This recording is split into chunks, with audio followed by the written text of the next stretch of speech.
Good afternoon. My name is Michele Howard. I'm here to present my significant learning from the course called the Superintendency that we've been going through this semester. I started out looking for something different to do. I've never done a Prezi before. I've seen them, and so I went ahead and tried to out this format.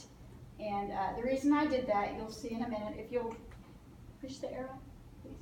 You'll see here that in my circle of passions, I didn't do that. It's a new idea.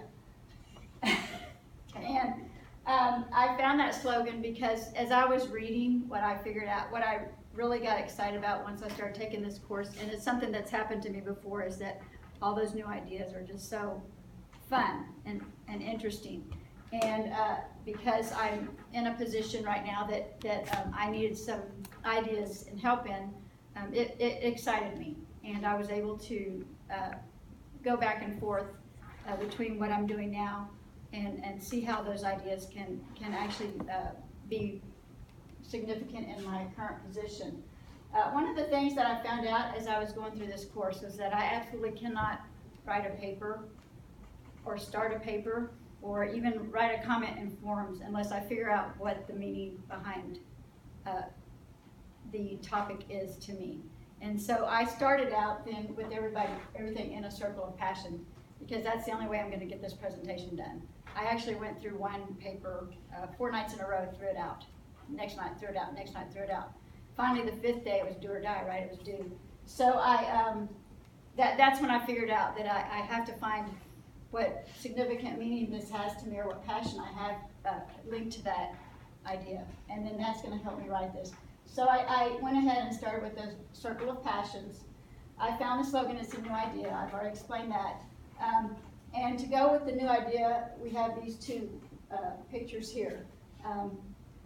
A leader has to constantly find new ideas, and you have to constantly find new ideas to grow in your leadership. We've learned that, and so that's something that I thought was significant and that's real important to me. I want to be the best leader I can, but I also need to remember that I need to continue to grow my leadership. Innovation is really important. Right now, school improvement's huge. One of the things that I've kind of focused on as I went through the course is the school improvement. Those are the things that get me excited when I'm trying to learn something new. So that helped me decide that I was best maybe going into that role of school improvement, kind of focusing my direction for the next few years. I added all of these things because these are the way that it's not the opportunity, I promise you. I don't know what's going on. Anyway, that's okay, no problem. You know, we know it starts with the kids. I came here because I was pulled from the campus, put into a position at the main office. The kids weren't there. That was huge. I didn't realize it until I wasn't there anymore. I didn't really, you know, I had to figure out what I'm going to do with the rest of my life. I was at that point where I was really confused and frustrated. And through this course, I'm excited because I found out that there's research to back up the fact that we can help the kids, but it's through a different format. It's through the teachers, maybe, through the parents, and I do still work a lot with parents, special ed director. You can imagine I'm significant to them, they're significant to me. And then I put this slide up here. I don't know if you can zoom in on that one. And we've talked about this some yesterday, as a matter of fact. The generations. We have to realize that each generation brings something different to the table, and each generation brings something good to the table. I'm fascinated by, I think most of you are millennials. I'm at the high end of the baby boomers. I'm fascinated by my daughters and the way they think. They're in their late 20s and 30. And I'm even more fascinated by my son, who's 16. And we're getting those kids in the workforce now because there are co-op students coming in to help us, right? So that's really something that we have to keep up with. And if you will click this arrow down here, please. This is the quote I came up with that I thought was important to me. And I like this side of the quote. That's the one I focused on. An optimist sees the opportunity in every difficulty. One of the principals told me the other day, because, you know, I'm a special ed director and not very popular, but compliance. But you know, they call me and they're panicked because they feel like they've made this big mistake. And so one of the principals looked at me in relief the other day and he said, you know, you always find the positive, because my question is how can we make this better? What are we going to do? Let's just do it. You know, let's not worry about what we did already. It's done. And so I felt like that was real fitting, and I think it's real important for us to continue that. Could you click the next slide, please? Thank you. Again. One of the things through all the self-reflection and stuff that we've done through this course is that I'm able to find my goals, to really focus on them. Like I said, I kind of got lost the last couple of years, and I came to this course because of that. So here are my goals.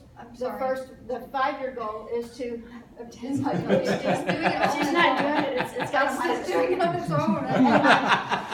My 3-year goal is to become assistant superintendent. The way I'm feeling right now in my position, I'm hoping that's going to be sooner. And then she didn't touch it. No, she's not. By the end of the year, I hope to finish this course. And so that's going to amount to me looking for a new position. And like I said, I've focused where I want to be, and that's going to be in accountability, curriculum instruction, school improvement is the big deal. That's a big deal all over the state right now. So I think that that's something that I would be good at, and something that I have a lot to offer in. Right now, I'm finishing my 3rd-year plan as a special ed director. And that was huge. I started with nothing. Into that office, it was, you know, nothing. We've got systems in place, procedures in place.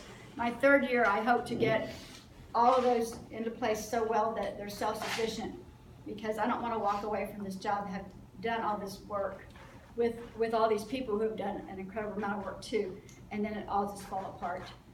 So I'm hoping that we can get some self-regulation at the campuses now. Quick, please. Some of the activities I'm going to focus on as I work toward those goals. I'm going to continue to define my role. One of the things that, one of the quotes I had in one of my papers, what is my role when I so seldom even see the children from whom I expect to have that academic achievement? That has, through the research and stuff, I feel like I've been able to clarify some of that, and I'll continue with that. The problem-solving methods, one of the things Dr. Aidman asked me, and one of my questions was, how did you know? Well, trial and error. You know, well, then the next week I read the problem-solving. That's when we did all those articles on problem-solving. I was like, oh, well, that's what he was trying to tell me. I need to have a problem-solving format, and so I'm going to work on that, and communication. It seems like everything we figure out we need, Dr. Aidman's presenting to us the next week, so we really appreciate that.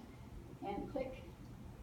And it's just going to go through those 3 things. Oh, yeah, I guess I didn't. And then those are the references, and then that's my presentation. Thank you for listening to me today.